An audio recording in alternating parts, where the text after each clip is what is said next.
नमस्कार, शुभ संध्या, जय हिंद, जय भारत। एक बार फिर वैभवी हाजिर है किरदार जिंदगी के साथ और बहुत ही हर्ष की अनुभूति हो रही है ये बताते हुए कि किरदार जिंदगी के आज 199 पायदान पर हम हैं। हमारे लिए बहुत हर्ष की बात है और साथ में ईश्वर के प्रति, आप सभी के प्रति हम कृतज्ञ हैं, हम आभारी हैं कि आप सब ने हमारा साथ दिया है, तभी हम 199 एपिसोड तक पहुंच पाए हैं। यानी कि हमारी एक बड़ी सी माला तैयार हो गई है जिसमें हमारे हीरे जवाहरात, जो मैं हमेशा बोलती हूँ, उसमें 199 हीरे और जवाहरात की जो श्रेणी है वो बिल्कुल तैयार है। एक माला, बड़ी सी माला मेरी बन चुकी है और आप सभी का बहुत बहुत मैं आभार व्यक्त करती हूँ पुनः पूरी टीम की ओर से कि आप सब ने जो साथ दिया है, आप सब ने जो सराहा है इस कार्यक्रम को, इसकी बदौलत हम 3.5 सालों से इस कार्यक्रम को लेकर आ रहे हैं। और इसी श्रृंखला में आज हमारे साथ डॉक्टर रूपाली गर्ग मुंबई से हमारे साथ जुड़ी हैं। और डॉक्टर रूपाली शिक्षिका है, इंजीनियरिंग कॉलेज में पढ़ाती हैं, लेकिन हिंदी साहित्य के प्रति उनका जो एक रुझान है ये एक आकर्षण का केंद्र है। और साथ में बहुत अच्छी कवित्री भी हैं, स्त्री विमर्श पर लिखती हैं, बहुत सारे पुरस्कारों की एक श्रेणी है इनके पास, एक श्रृंखला है, मैं श्रेणी कहना यहाँ पे थोड़ा सा गलत होगा। बहुत सारे पुरस्कारों को इनके घरों में जो है एक पुरस्कार शोभायमान है, हम ये कह सकते हैं। और 9 किताबें इनकी आ चुकी हैं। एक किताब है इनकी कहानियों के ऊपर और सत्य घटनाओं पर आधारित इनकी कहानियों की जो पुस्तक है, परत दर परत नारी, उसके बारे में भी आज हम चर्चा करेंगे। और काव्य संग्रह है उलझन और मन। इसके अलावा बहुत सारी उपलब्धियां हैं, कई 50 से ज्यादा इनकी जो रचनाएं हैं अलग अलग काव्य संग्रह में आ चुकी हैं और अमेज़न पर भी उपलब्ध हैं। साथ ही बहुत सारे पुरस्कारों से सम्मानित है, जैसे कि मैंने शुरू में ही कहा, बहुत सारे मंचों पर वो सक्रिय रहती हैं। साथ ही स्त्री विमर्श की कवित्री हैं और जैसे कि मैंने शुरू में ही कहा कि इंजीनियरिंग के बच्चों को पढ़ाती हैं और साहित्य के प्रति जो रुझान है, ये दोनों अलग अलग बातें हैं। तो अलग अलग बातों को जो इन्होंने अपने व्यक्तित्व में संजोया है, किरदार जिंदगी में आने का सबसे बड़ा जरिया यही है, क्योंकि हम हमेशा वैसे व्यक्ति को ढूंढते हैं जो कुछ अलग कर रहा होता है। तो अलग करने वाले व्यक्तियों में से एक हमारी डॉक्टर साहिबा आज हैं, डॉक्टर रूपाली गर्ग, और उनका बहुत बहुत अभिनंदन, बहुत बहुत स्वागत करते हैं। और आपने आर के नारायण के उपन्यासों पर शोध किया है, आपकी पीएचडी उन्हीं के उपन्यासों पर आधारित है और बहुत सारी बातें उनके जीवन से जुड़ी हुई, उनके उपलब्धियों के बारे में, उनके संघर्षों के बारे में, स्त्री विमर्श ही क्यों, और वो कहानी संग्रह जिसमें सारी बातें सच लिखी हैं, सत्यता पर आधारित जो कहानियां हैं वो बड़ी रोचक हैं, जिनके बारे में आज हम जानकारी प्राप्त करेंगे। तो बिना किसी विलंब के हम डॉक्टर रूपाली गर्ग को आमंत्रित करते हैं, उनसे बहुत सारी बातें करते हैं। और हमारे पटल के उस पार जो इतने सारे महानुभाव जुड़े हैं, मैं आप सभी का तहे दिल से शुक्रिया अदा करती हूँ, अभिनंदन करती हूँ। डॉक्टर पुष्पलता तनेजा जी हमेशा की तरह जुड़ गई हैं, दिलराम भारद्वाज जी बहुत बहुत स्वागत अभिनंदन, हमारे उपाध्यक्ष राजीव अग्रवाल जी जुड़े हुए हैं, जावेद अब्बासी भाई साहब हमारे साथ जुड़े हुए हैं, बहुत बहुत स्वागत अभिनंदन करती हूँ। और सभी को बताते हुए फिर से हर्ष की अनुभूति हो रही है कि 199 एपिसोड पर आज हम हैं और अगले हफ्ते 200 एपिसोड आने वाले हैं। तो चलिए बिना किसी विलंब के डॉक्टर रूपाली से हम बातचीत करते हैं।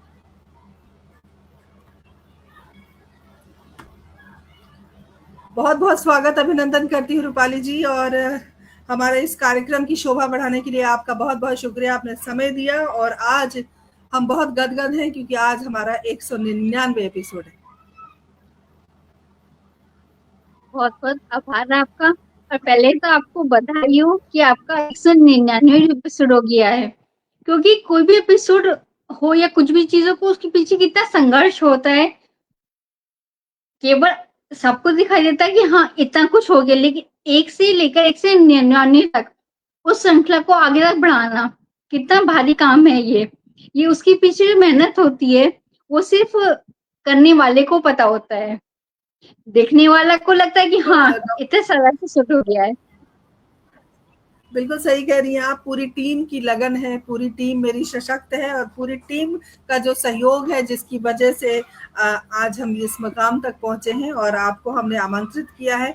आज हम अपने बारे में नहीं, आपके बारे में बात करने आए हैं। तो सबसे पहले तमाम जो सुधी श्रोता हमारे साथ जुड़े हैं उनकी तरफ से भी मैं आपका अभिवादन करती हूँ। और जैसे कि कार्यक्रम जब भी हम शुरू करते हैं तो हम चाहते हैं कि हम परिवार के बारे में बात करें, क्योंकि मैं ये बात बार बार दोहराती हूँ हर कार्यक्रम में। कई बार क्या होता है, जब हम अपना परिचय देते हैं किसी भी किताब के लिए या कहीं भी, वहां पर परिवार का कोई परिचय नहीं होता, वहां व्यक्ति विशेष का परिचय होता है। ये कार्यक्रम ऐसा है जहां पर हम आपके परिवार के बारे में बात करना चाहते हैं। मेरा मानना है कि परिवार है तो हम हैं, और परिवार के सहयोग के बिना ना आप यहाँ होती ना मैं यहाँ होती। तो बहुत बड़ा योगदान होता है परिवार का। इसलिए मैं चाहती हूँ कि आप अपनी पारिवारिक पृष्ठभूमि के बारे में हमारे दर्शकों को बताएं। बिल्कुल सही कहा आपने। यूं तो हर दिल किस पे फिदा होता है, पर फिदा होने का दस्तूर जुदा होता है। यूं तो हर इंसान गिर गिर के संभलता है, पर जो गिरते को उठाए वो खुदा होता है। सबसे पहले तो मैं इस मंच का बहुत बहुत आभार व्यक्त करूंगी, जो मुझे मौका दिया कि मैं अपनी बातों को आपके सामने रूबरू कर सकूं, व्यक्त कर सकूं। उस पटल के पार जो लोग हैं, सब जो मुझे सुन रहे हैं, मैं उनको भी नमन करती हूँ कि जिन्होंने अपना कीमती समय दिया है, जो हमारी दोनों की वार्तालाप को सुन सके। और उसके बाद मैं सरस्वती माँ को कहूंगी, को नमन करूंगी, क्योंकि हम साहित्यकारों को जब तक सरस्वती माँ का वो नहीं मिलता, कुछ भी वरदान नहीं मिलेगा या फिर उनका आभार नहीं मिलेगा, तो हम कुछ नहीं कर सकते हैं। वो सीढ़ी वहीं से ही शुरू होती है। अब आते हैं बात, आपने पूछा परिवार के बारे में, ये बात सही है। आज जो मैं हूँ वो परिवार की वजह से हूँ। सबसे पहले परिवार में माँ होती है जो हमें जन्म देती है, उसको कहीं ना कहीं छुप जाती है। उनके बीच जो सेक्रीफाइस होता है या उनके जो बलिदान होते हैं उसको अनदेखा कर देते हैं। लेकिन जब हम खुद बड़े होते हैं या फिर हम या कहते हैं हम जब खुद माँ बनते हैं, तब उनकी सेक्रीफाइस को समझ पाते हैं कि उन्होंने कितना बलिदान दिया होगा। मैं बहुत लाडली रही हूँ अपने परिवार की। मेरे परिवार में पापा नहीं है, लेकिन पापा की मैं बहुत लाडली थी, जैसे बेटियां होती हैं पापा की लाडली, तो मैं उनकी बहुत लाडली थी। हाँ, वो मुझे तोता बोलते थे। तो हमेशा ये रहा कि उन्होंने हमेशा, पापा ने कभी ये नहीं कहा मुझे कि लड़की है। उन्होंने हमेशा मुझे एक लड़की की तरह रखा, जहां जाना जो करना है करो। मेरी बहनों का सपोर्ट मेरे पर बहुत रहा है, क्योंकि मैं छोटी रही और बहुत मनचली रही हूँ। मुझे जो करना है वो करती थी, जो नहीं करना वो नहीं करती थी। मैं थोड़ी सी मनमौजी टाइप की रही हूँ। तो मुझे कई बार होता था, जैसे हम होते हैं कि माँ बाप की डांट पड़ जाए, तो मेरी बहनें मुझे बचा लेती थी हमेशा, कि हाँ, उनको डांट से हमेशा बचा लेती। मेरा छोटा भाई, कहने को मेरा छोटा भाई है, लेकिन मुझसे इतना ज्यादा क्लोज है वो कि अपनी हर बात मुझसे शेयर कर लेता है। वो बड़ा है मुझसे, अब तो बहुत बड़ा हो गया है, लेकिन अभी वो कुछ ही बात हो, हम लोग अक्सर ना, मैं यूपी की बेटी हूँ, तो हम लोग जीजी बोलते हैं, वो जीजी बोलता है मुझे। तो हम परिवार में मेरे अब शादी हो गई है। ऑफ कोर्स शादी से पहले कुछ और गोत्र होता है लड़कियों का, और शादी के बाद कुछ और गोत्र हो जाता है, जिसको पहचान बोलते हैं। पहले पहचान माँ बाप, सिर्फ बाप के नाम से होती है, डिग्रियां जो होती हैं वो एक बाप के नाम से होती है। लेकिन फिर शादी हो जाती है, फिर पहचान और कुछ भी पति के नाम से शुरू हो जाता है। स्पेशली गोत्र चेंज होता रहता है, जो हम चाह कर भी बदल नहीं सकते हैं कभी भी। हमें खुद को थोड़े टाइम बाद अच्छा लगने लगता है कि हाँ, हम इस गोत्र के, अब इस गोत्र में हैं।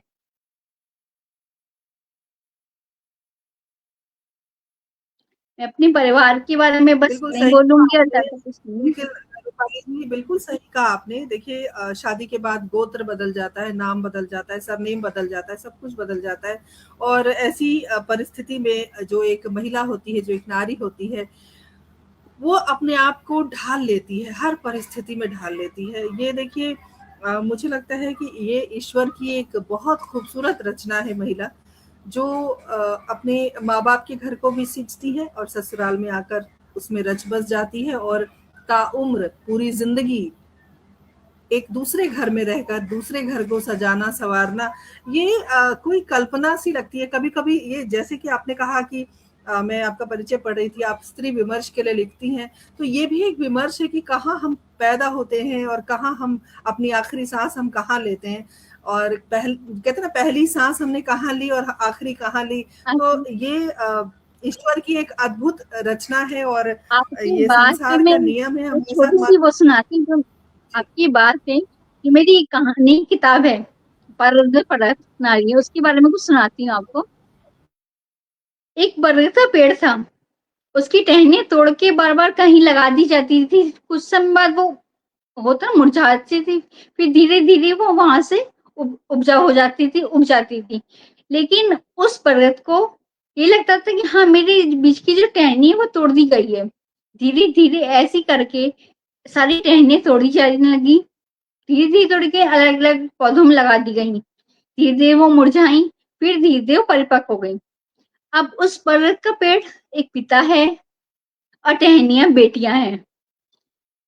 तो वही चीज है कि जब वो बेटियां उस पर उससे टूट जाती हैं, परिवार से अलग होके, तो वो धीरे धीरे उससे ढलना शुरू होती हैं। लेकिन वो धीरे धीरे भगवान का एक वरदान कह लो उसको, वहां पे वो रह जाती हैं और वहीं पर ही वो बस जाती हैं।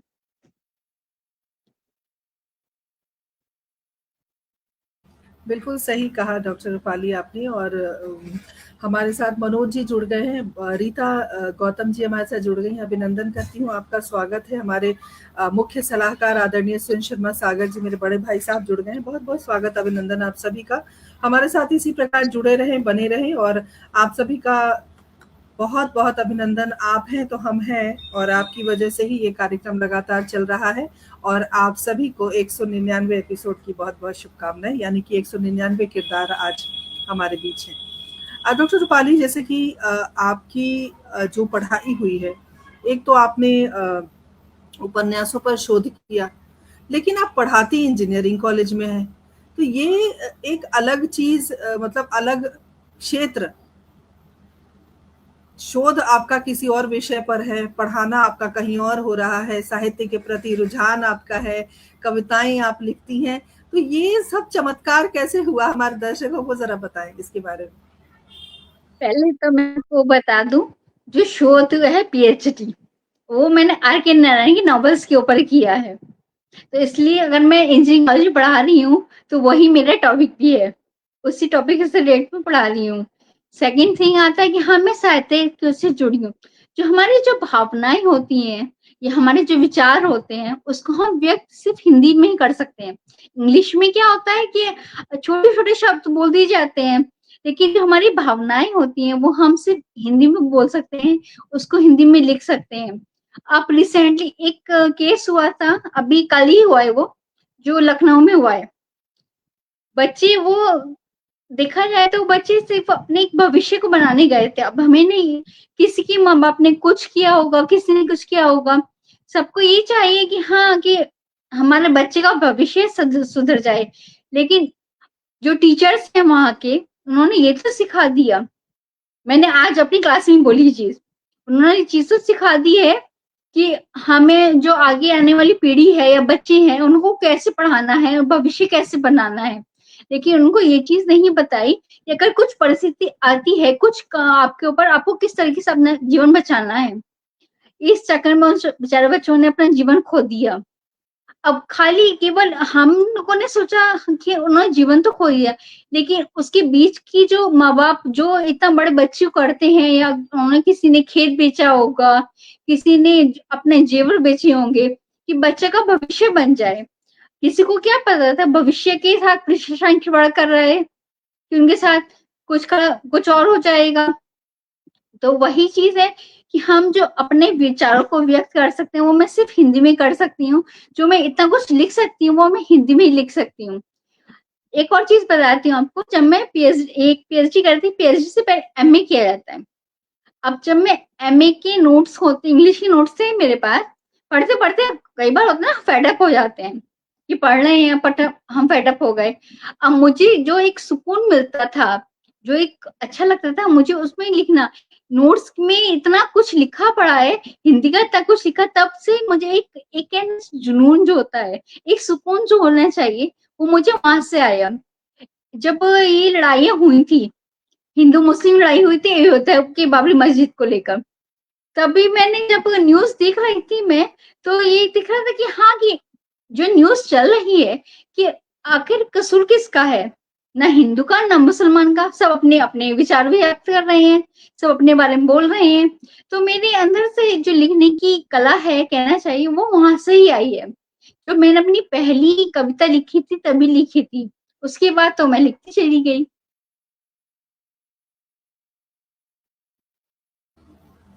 बिल्कुल सही कहा आपने कि जो हमारे पटल की सचिव आदरणीय सुदर्शन शर्मा सुधी जी जुड़ गई हैं, बहुत बहुत स्वागत अभिनंदन करती हूँ। हमारे साथ उषा मिश्रा जी जुड़ गई हैं, बहुत बहुत अभिनंदन, बहुत स्वागत आप सभी का। बिल्कुल सही कह रही है, मन के भावों को व्यक्त करना ये एक कला है, और उसी कला का नाम साहित्य के प्रति जो हम लगाव कह सकते हैं, और एक शैली होती है, कथ्य होता है जो आप लिखते हो, वो कितना खूबसूरत हो, कितना सुंदर हो, उसको किस रूप में आप पिरो सकते हैं। जैसे कि अभी हमने बहुत सारे, मैंने बताया कि एक बड़ी सी माला मेरी तैयार हो गई है, बहुत सारे हीरे जवाहरात हैं, तो उस तरह से मैंने उसको पिरोया है, संजो के रखा हुआ है।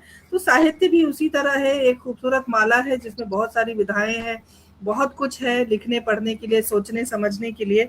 और जिस घटना का जिक्र आपने किया वो वाकई बहुत दर्दनाक है, और बच्चों के प्रति हम बहुत,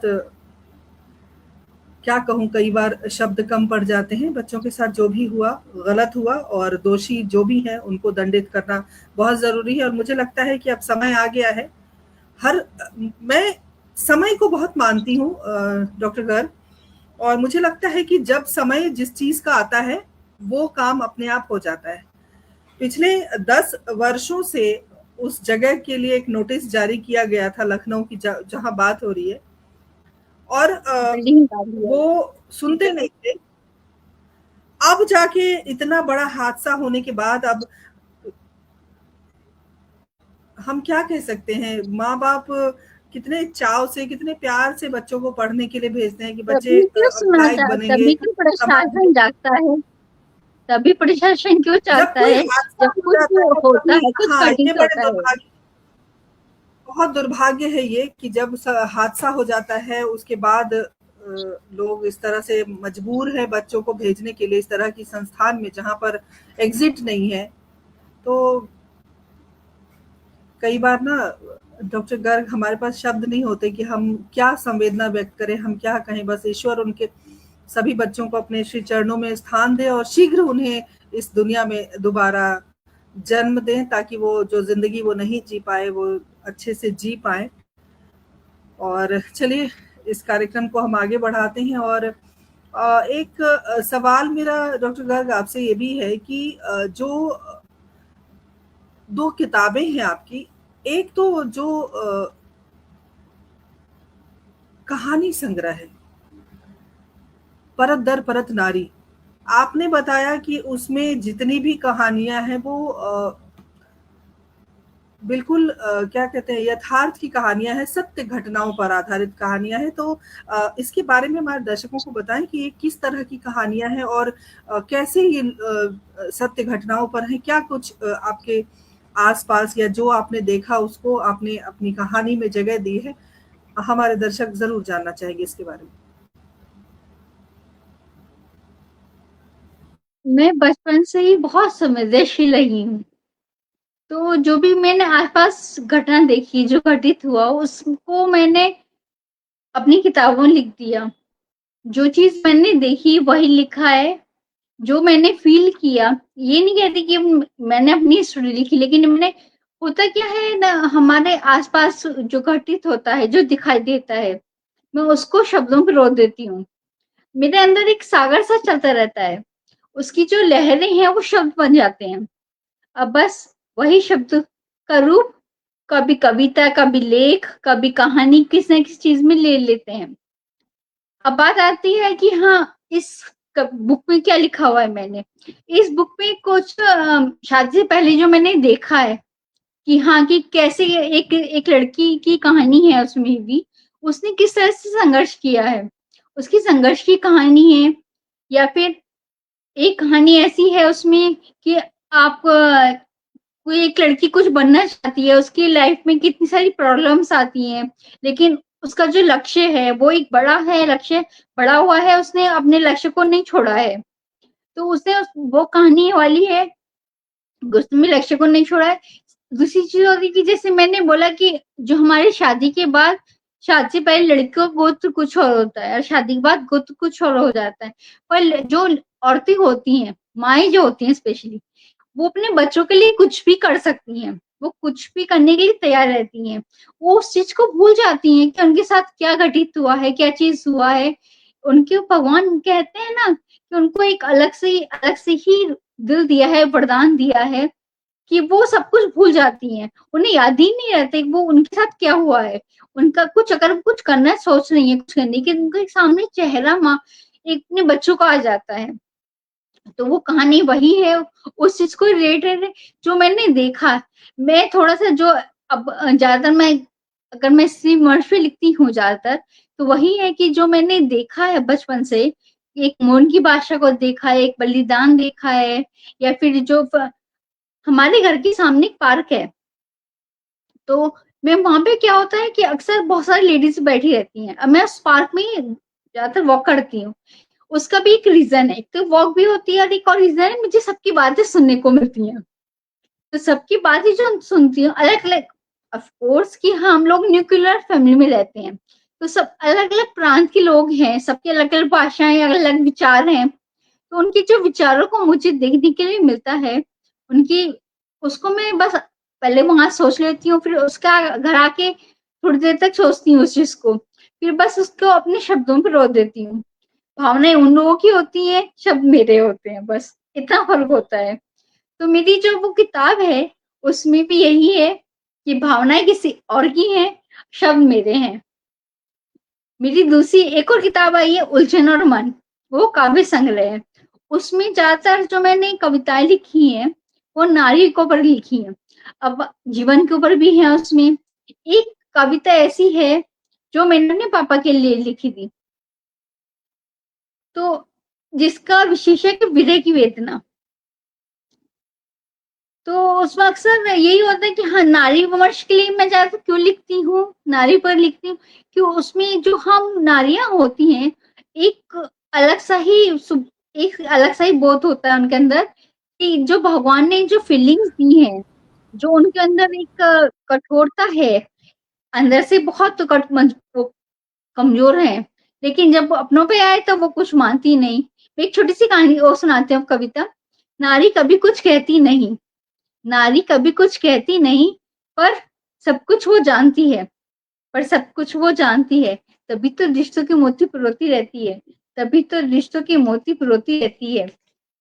जीत की उसकी चाह होती नहीं, कभी हंसकर तो कभी रोकर, कभी हंसकर तो कभी रोकर, वो कुछ नहीं को कि चादर में लपेट ली। अक्सर होता है ना, होता हमारे पास बहुत कुछ है, हम बस अक्सर बोलते कुछ नहीं हुआ, तो वो कुछ नहीं की चादर में लपेट लेती है। वो दर्द से भरी है, पर किसी से कुछ कहती नहीं, वो किसी से कुछ कहती नहीं। जीती कभी उसकी चाह होती नहीं, जीती कभी उसकी चाह होती नहीं, मगर अपनों पे आए, मगर अपनों पे आए तो कभी हार मानती नहीं, तो कभी हार मानती नहीं। इस तरह से ही मेरी कविताएं होती हैं, क्योंकि मैं अक्सर देखती हूँ कि हाँ, जो नारियां हैं तो उनके अंदर एक जो त्याग है, जो समर्पण है, वो कहाँ एक वरदान है जो उनके अंदर आया हुआ है। डॉक्टर तो बस डॉक्टर रूपाली, एक बात और मैं जानना चाहती हूँ, चूंकि आप स्त्री विमर्श के लिए लिखती हैं और सारी जो कहानियां हैं या जो कविता है वो महिलाओं के, नारियों के प्रति इर्द गिर्द घूमती रहती है। एक सवाल मेरे मन में उपज रहा है कि हम हमेशा अपने बच्चों को ये सिखाते हैं कि शादी के बाद तुम्हारा घर तुम्हारा ससुराल है और कुछ भी हो वहीं रहना है, और वहाँ अपने आप को एडजस्ट करना है, अपने आप को ढालना है। और तो आपको क्या लगता है, क्या ये जो सलाह है ये सलाह एक माँ-बाप के द्वारा जो दिया जाता है वो सही है? क्या हम बच्चों को ये नहीं कह सकते कि बेटा जब भी तुम्हें कोई ज़रूरत पड़े या कोई दिक्कत परेशानी हो, तो तुम बेझिझक अपने घर आ सकते हो, अपने माँ-बाप से अपनी परेशानी बता सकते हो। ये हम नहीं सिखाते, ऐसा क्यों? ये समाज ये बहुत कड़वा प्रश्न है, जो मैं चाहती हूँ कि एक लेखिका होने के नाते आप इसका उत्तर ज़रूर दें। जी। देखो, वैसे तो आपने सवाल बहुत ही गहरा पूछा है, लेकिन अगर हम देखें तो आज के जो आधुनिक युग है, उसमें अलग ढंग से सिखाया जा रहा है बच्चों को। उनको बताया जाता है कि हाँ, शादी मेरी भांजी है। उसको मैं अक्सर बोलती हूँ कि हम पहले तुम पढ़ लो, अपने पैरों पे खड़ी हो जाओ, उसके बाद शादी कर लेंगे। शादी करना एक होता है कि हाँ, तुम पहले उसके पीछे भाग रहे हो, ठीक है। जो एक सपने होते हैं, कर लेते हैं हम शादी के बाद भी अपने सपनों को पूरा। लेकिन क्या होता है, हमारे साथ इतनी सारी जिम्मेदारियां हो जाती हैं, तो हम सपनों को कहीं ना कहीं दबा देते हैं। अक्सर ये होता है कि हाँ, हम सिखाते हैं अपने बच्चों को कि हाँ, उनको अपने अपने जो परिवेश है या जो दूसरे घर में जाना है, वहां पे आपको अपने परिवेश में या फिर उसमें बड़ा बड़ा होना है। लेकिन आज का ये भी सिखाया जाता है कि हाँ, अगर उनको कुछ प्रॉब्लम है तो बच्चों को माँ बाप खड़े हुए हैं कि कुछ प्रॉब्लम होती तो उनको बताएं। लेकिन आजकल जो लड़कियां हैं या फिर जो पहली लड़कियां हैं, वो इतनी ज्यादा सेल्फ डिपेंड होती हैं या वो अपने माँ बाप को परेशान नहीं करने देती हैं कि उनको लगता है कि हाँ, एक कहीं ना कहीं सवाल आ जाता है उनके मन में कि हाँ, हमने शादी से पहले अपनी मनमानी चलाई है, अगर हमारी शादी कर दी गई है और हम कुछ झेल रहे हैं, तो उसका सॉल्यूशन हमें खुद निकालना है, ना कि अपने माँ बाप को परेशान करना है। या फिर उसका सॉल्यूशन ये, अगर कुछ नहीं निकल रहा है तो आप कुछ ना कुछ करें या फिर मौन को धारण कर लें, तो आपको खुद सवालों के जवाब मिल जाएंगे। सेकंड थिंग क्या होती है कि डॉक्टर माँ गर्ग बाप क्यों सिखाते हैं जी, बच्चों को, डॉक्टर गर्ग उनको। एक बात और मेरे ज़हन में है इससे पहले कि मैं बात करूँ हमारे साथ सुनीता माथुर जी जुड़ गई हैं। सुनीता जी बहुत-बहुत अभिनंदन है आपका और सुदर्शन शर्मा सुधी जी ने एक संदेश लिखा है कि हादसों के बाद भी कुछ नहीं होता, 4 दिन की हाय-हाय के बाद सब पहले जैसा हो जाता है। आप भी बिल्कुल अपनी जगह पर सही हैं और सुरेंद्र शर्मा सागर जी ने लिखा है कि कोचिंग संस्थान के पाप का घड़ा भर गया है और हमारे साथ हमारी टीम की सदस्य नेहा शर्मा जुड़ गई हैं। नेहा बहुत-बहुत अभिनंदन, बहुत स्वागत। डॉक्टर गर्ग एक बात और है कि जैसे कि अभी बच्चा मेरा छोटा है, चाहे किसी के भी बच्चे हों जो छोटे हैं, जो स्कूल में पढ़ते हैं, तो उनसे हम ये ज़रूर कहते हैं कि बेटा तुम्हें कोई दिक्कत हो, परेशानी हो, पूरी दुनिया तुम्हारे खिलाफ हो जाएगी, लेकिन तुम्हारे मम्मी-पापा हमेशा तुम्हारे साथ रहेंगे। तो कुछ भी हो जाए, तुम हमें आकर बोलो, है ना? मैं भी अपने बच्चे को बोलती हूँ, मेरा बच्चा भी छोटा है अभी और मैं बोलती हूँ कि बेटा कुछ भी हो जाए, कितनी बुरी से बुरी बात हो जाए, तुम सबसे पहले मेरे पास आओगे, पापा के पास आओगे और अपनी परेशानी हमें बताओगे, हम सुनेंगे। तो ये चीज़ें शादी के बाद क्यों बदल जाती हैं? आप स्त्री विमर्श की लेखिका हैं, इसलिए मैं आपसे सवाल पूछ रही हूँ कि क्यों बदल जाती हैं कि ससुराल है, अब तुम वहाँ देखो जैसे भी तुम्हें रहना है और हमसे कोई मतलब नहीं है। अमूमन इसी भाषा में बात की जाती है शादी के बाद। तो मैं ये जानना चाहती हूँ क्या ये बदलाव की स्थिति क्योंकि अभी 2-2 हादसे हुए हैं नोएडा में। आपने देखा कि परिपक्व लड़की थी, सेटल्ड लड़की थी, पैसे भी कमा रही थी और घर वालों की मर्जी से शादी हुई थी। उसके बाद उनके साथ इस तरह का हादसा हुआ।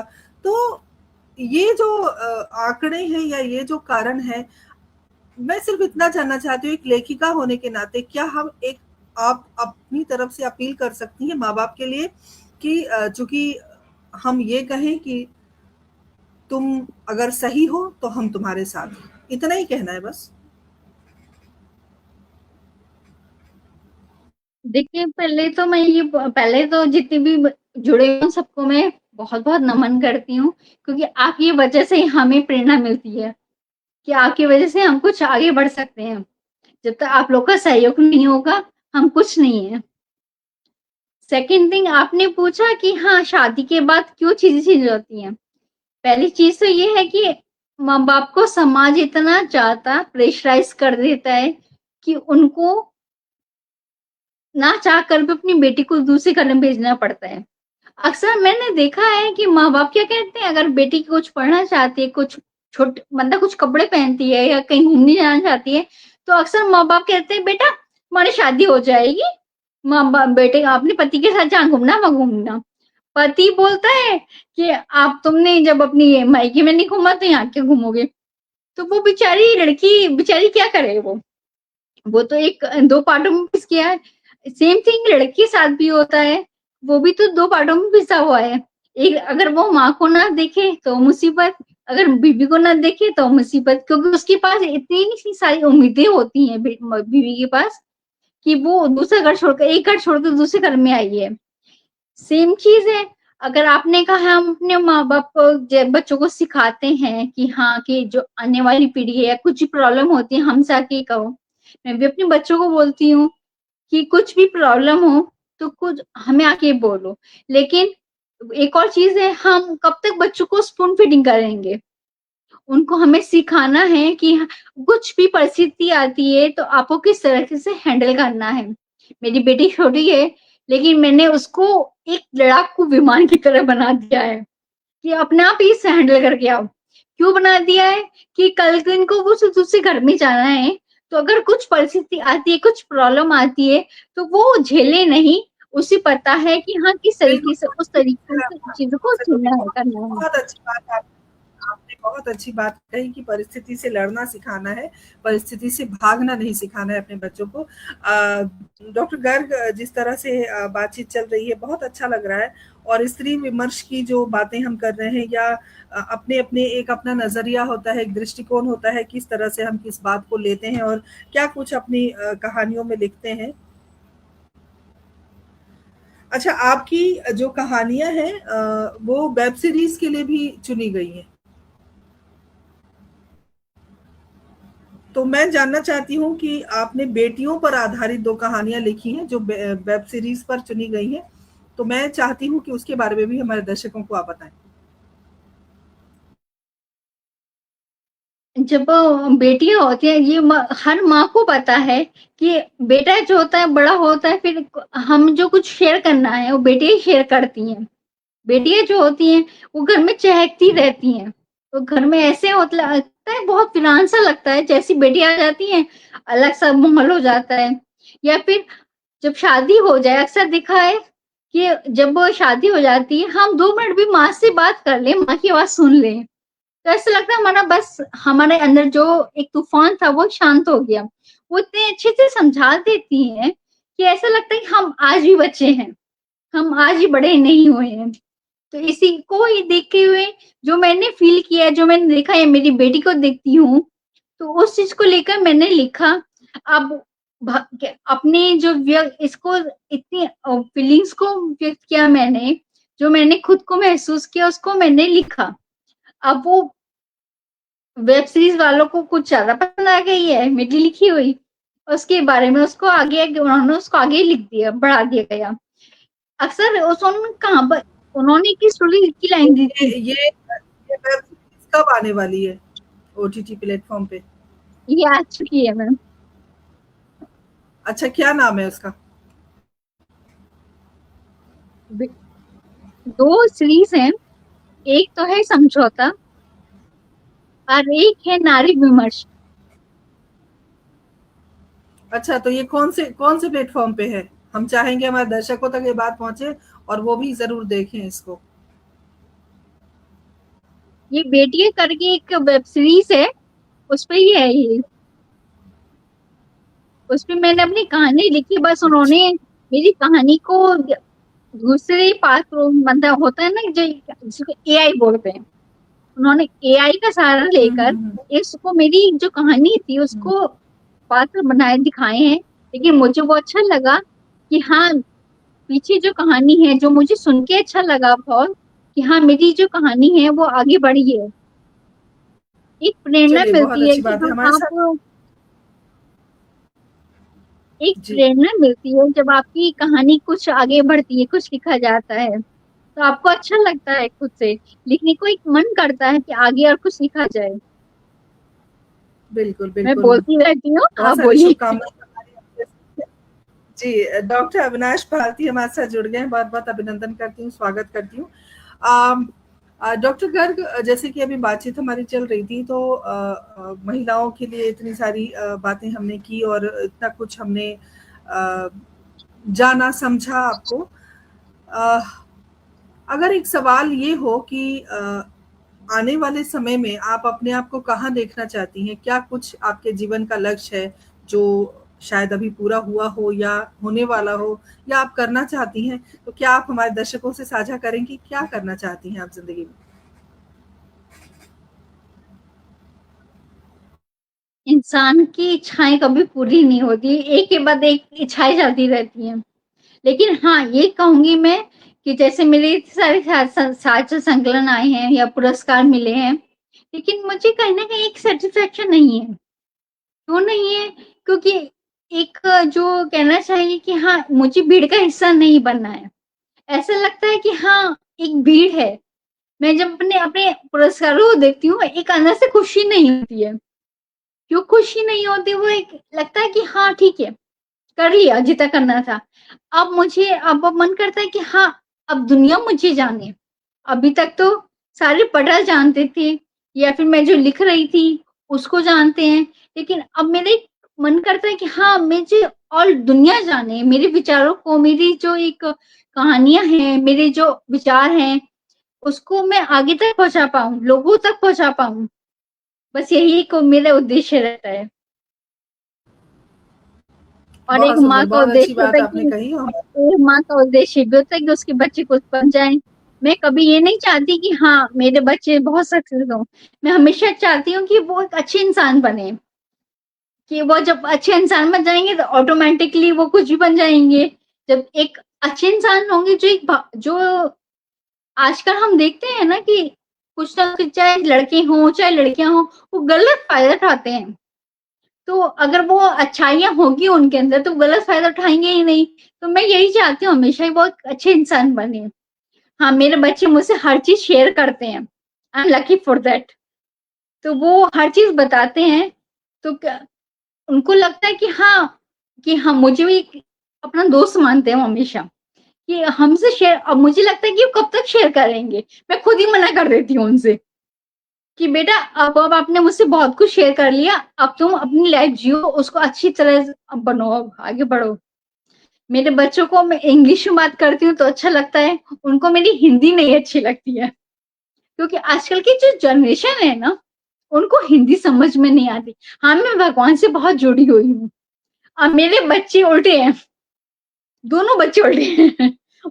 मैं नास्तिक हूँ, वो सॉरी, वो नास्तिक है, मैं आस्तिक हूँ।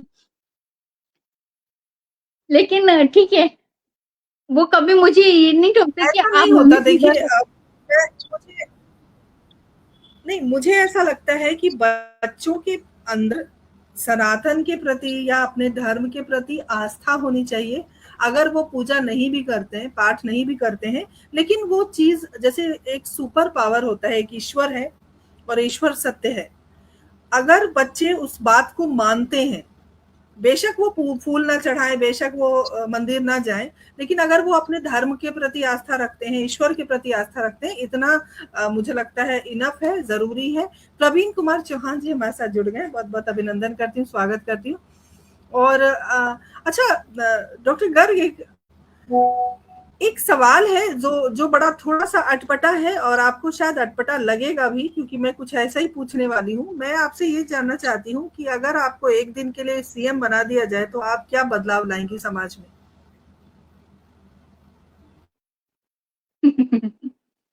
सही कहा आपने, बहुत अटपटा सवाल है ये।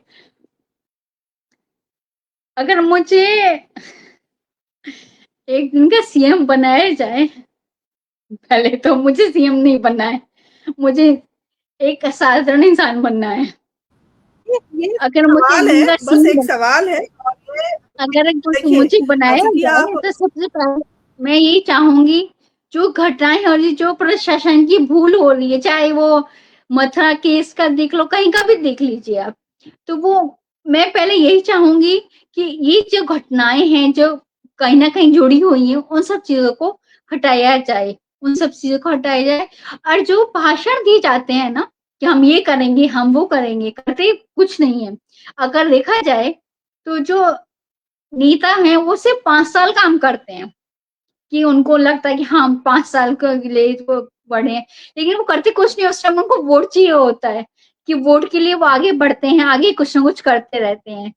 लेकिन अगर वो उस चीज को किया जाए तो हम आप चाहे हम ये नरेंद्र मोदी को देख लें, अब ऑपरेशन सिंदूर आप चलाया क्या गया। करेंगी वो एक दिन पीएम बन के, आप क्या करेंगी? मेरा सवाल ये है, नेता क्या करते हैं वो नहीं पूछा मैंने, मैं आपसे जानना चाहती हूँ कि आप क्या बदलाव लाएंगी? मैं सबसे पहले तो मैं शिक्षा जो है ना, जिस पे सबका अधिकार है, उसको सबके पास से पहुंचाऊंगी। जो एक होता है ना जो डोनेशन, जिसका डोनेशन शब्द है, उसको हटा दूंगी। कि अगर जो गरीब तबके के लोग हैं, जो चाहते हैं कि बच्चे उनकी कुछ बने, लेकिन पैसे की वजह से वो आगे नहीं बढ़ पाते हैं, तो मैं चाहूंगी कि हर किसी को, जो भी बच्चे हैं जो कुछ सपने लेकर बैठे हुए हैं, उनके सपनों को पूरा किया जाए। हम अक्सर देखते हैं ना यूट्यूब पे या कुछ ना कुछ, कि हर किसी में कुछ ना कुछ टैलेंट होता है। तो मैं ये चाहूंगी वो टैलेंट कहीं ना कहीं छुपा ना रहे, किसी ना किसी तरीके से आगे आए, उसका सब समर्थन करें, कि उसको बढ़ावा दें, उसको आगे बढ़ाया जाए। जी, बहुत-बहुत शुक्रिया आपका, एक अटपटे सवाल का आपने सटीक जवाब दिया जो आप चाहती हैं, वो आपने कहा। डॉक्टर गर्ग, थोड़ा-सा समय हमारे पास बचा है, तो हम चलते हैं ज़रा आपके बचपन की तरफ, और हम जानना चाहते हैं कि बचपन आपका कैसा बीता, और क्या बचपन से ही आप लिखना चाहती थीं, पढ़ाना चाहती थीं, या कुछ और आपके लक्ष्य थे? और कितनी नटखट थीं आप, किस तरह से आपका बचपन बीता, वो हमारे दर्शकों को बताएँ? देखो, जब बचपन की बात होती है ना, अलग सी स्माइल आ जाती है, सबका होता है। और अक्सर हम देखते हैं ना, जब हमारे घर में बच्चे कुछ ना कुछ शैतानी करते हैं, तो हमें अपना बचपन याद आ जाता है। हमारा जो बचपन था और जो आज की जनरेशन है, जस्ट डिफर था। हमने बचपन जिया है। अब आजकल की जनरेशन जो, वो उनकी गलती नहीं है। ऐसा हो गया, अब न्यूक्लियर फैमिली इतनी हो गई, 2 या 3, वो अपनी कजिन्स को, किसी को या फिर रिश्तेदारों को जानते ही नहीं है। और हम लोग क्या होते थे, गर्मी की छुट्टियां होती थी और बस चले गए नानी घर, बुआ घर, दादी घर, बहुत सारी चीजें होती थी, किसी के यहाँ पे चले गए। और ऊपर से अभी आजकल तो रहते हैं न्यूक्लियर फैमिली, तब रहते थे सब जॉइंट फैमिली में। तो पता ही नहीं लगता था कितनी शैतानी, किसी के यहाँ जाके हमने कुछ खा लिया, किसी के यहाँ जाके हमने कुछ खा लिया। भूख लगी, जाके बोल दिए चाची को कि हमें भूख लगी है। तो हम लोग अलग रहे हैं। और मैं थोड़ी सी टॉम बॉय जिसको बोलते हैं, मैं टॉम बॉय की तरह रही हूँ। जैसे मैंने शुरुआत में बताया कि हाँ, मैं बहनों की बहुत लाडली रही हूँ। तो मैं हमेशा साइकिल चलाती होती थी। मैंने अपने पापा के बिजनेस से बहुत ज्यादातर, मैं दुकान अपने पापा के पास बैठी रहती, उनकी बिजनेस देखती रहती थी। हमारा रेडीमेड का बिजनेस था, तो मैं उनके पास रहती थी ज्यादा।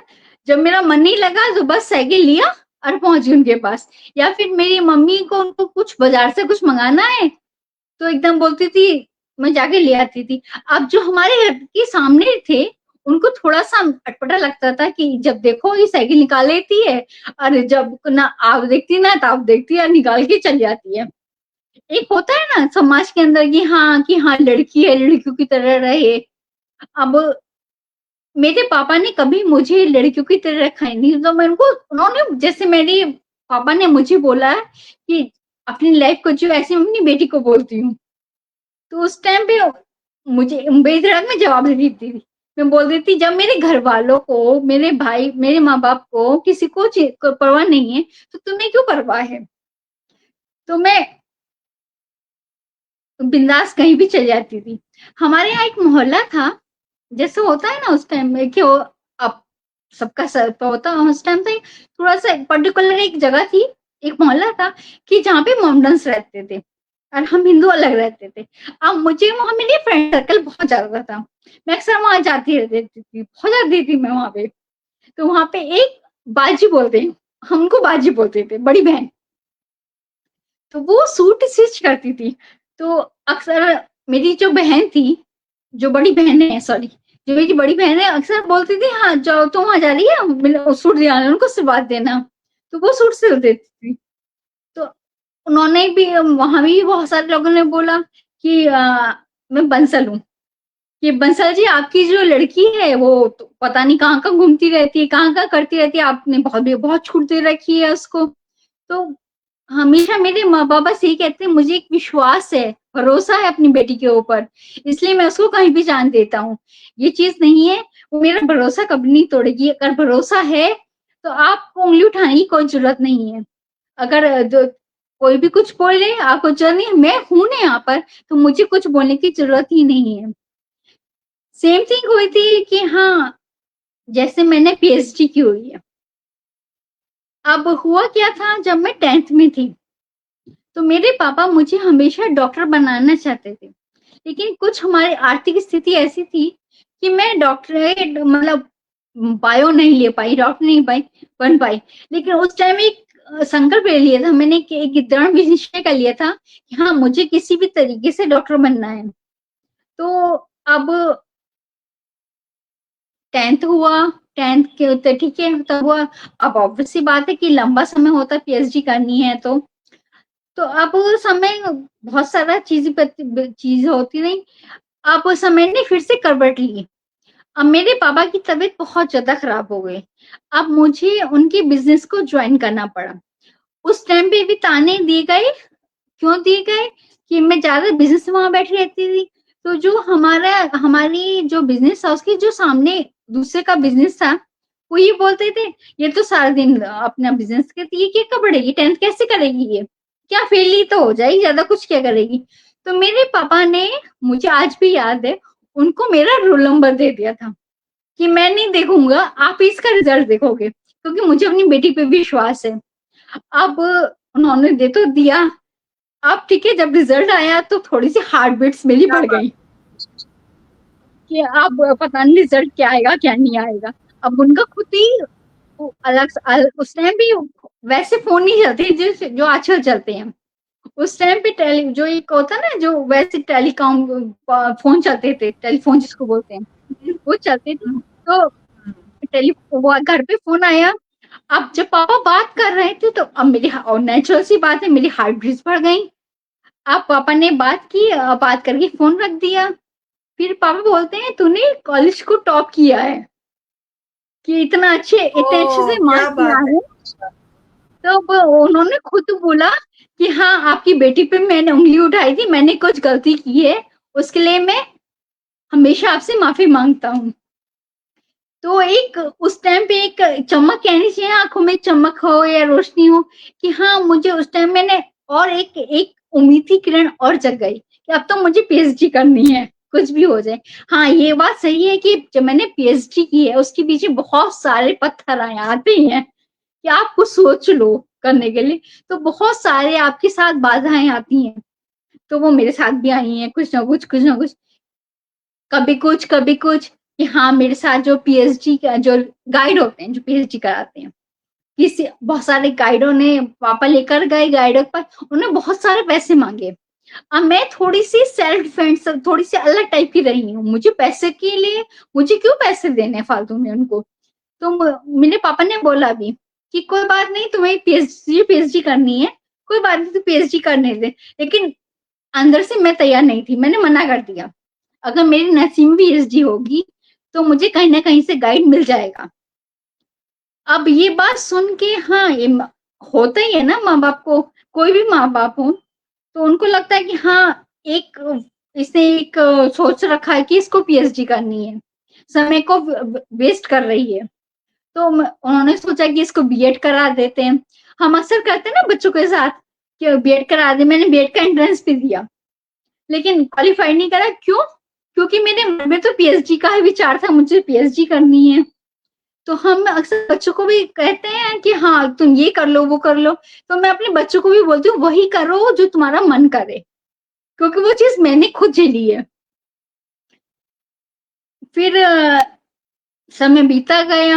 अब तो मेरा पीएचडी जो फाइनल भाई है, हो गया? मेरा जो भाई है वो थोड़ा-सा मुझसे बहुत, मैंने बताया था, मुझसे क्लोज़ है। उस टाइम पे उसने एक स्टैंड लिया, उसने बोला कि पापा ठीक है आप 1 साल दे दो, 1 साल तक अगर जीजी को पीएचडी नहीं मिलती है तो आप जो चाहो कर लेना, आपको अगर इनकी शादी करनी है आप कर देना, लेकिन आप 1 साल का समय दे दो और इनको मेरे साथ भेज दो। उसने एक योजना बनाई, उस टाइम वो बीबीए कर रहा था। उसने सोचा कि हाँ मैं किसी ना किसी तरीके से जीजी को बाहर ले जाता हूँ। तब उसने ये झूठ बोल दिया कि मेरा हॉस्टल में मन नहीं लग रहा है, मुझे रूम लेके रहना है। रीजन ये था कि रूम लेके रहना है तो ऑब्वियस सी बात है कि पापा ने भी, मम्मी ने ये बोल दिया कि रूम लेके रहना, जीजी साथ में जाएगी। उसका जो उद्देश्य था, उसका यही तो टारगेट था कि किसी तरीके से जीजी को बाहर ले जाऊं। अब वहाँ बहुत सारी अलग-अलग बुक्स देखी, मैंने पढ़ी। लकीली मुझे पीएचडी के लिए एक वो मिल गया, गाइड मिल गया। क्यों? वो उसमें मेरी मम्मी ने और मेरी मौसी ने बहुत मेहनत की ढूँढने के लिए। लेकिन लकीली मुझे वो गाइड मिल गई। और हाँ, ये भी हुआ कि हाँ, जब मैं हाँ, जो गाइड का वाइवा होता है, जब आप सिनॉप्सिस लिखते हो, उसके बाद आप थीसिस लिखते हो। फिर आपका यूनिवर्सिटी में वाइवा होता है। अब जो वाइवा था, जब वाइवा देने को वहाँ प्रोफेसर वही बैठा थी जिसने मुझसे पैसे मांगे थे। अब वो तना गया मुझे देख के। अब उसने अटपटे सवाल पूछने शुरू करे मेरे से।